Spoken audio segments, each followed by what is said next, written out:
আসসালামু আলাইকুম, welcome to our new class. আজকের ক্লাসে আমরা আলোচনা করব ইনফিনিটিভ নিয়ে।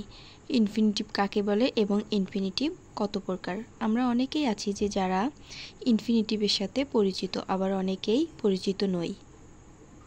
আজকের এই ক্লাসের পরে ইনফিনিটিভের ধারণা সবার কাছে একদম ক্লিয়ার হবে।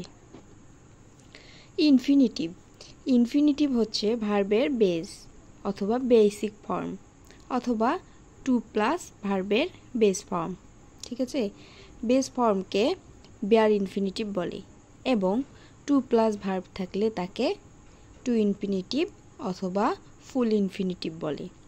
ভার্বের বেস ফর্মের পূর্বে টু বসে ফুল ইনফিনিটিভ গঠন করে, তাই টুকে আবার ইনফিনিটিভ মার্কার বলে। কোনো সেন্টেন্সের মধ্যে ভার্বের সামনে যে টু থাকে, টু প্লাস ভার্বের বেস ফর্ম থাকে, সেটাই হবে infinitive.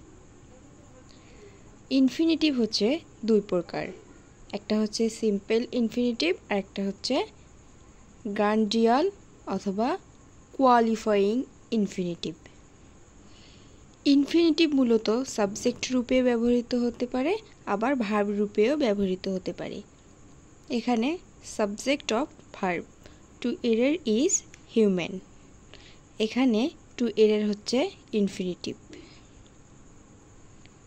Object of verb he likes to swim, এখানে টু সুইম হচ্ছে ইনফিনিটিভ। আবার কমপ্লিমেন্ট হিসেবে ব্যবহৃত হয়। ঠিক আছে, complement of verb to see is to believe হচ্ছে ইনফিনিটিভ।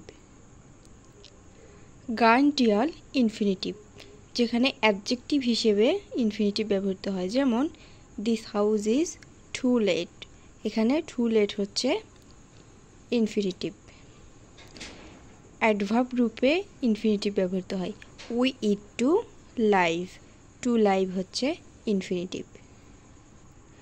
আশা করছি এই ভিডিওটি দেখার পরে ইনফিনিটিভের ধারণা একদম ক্লিয়ার হবে। So thanks for watching this video. Please subscribe my channel and like this video. Allah Hafiz.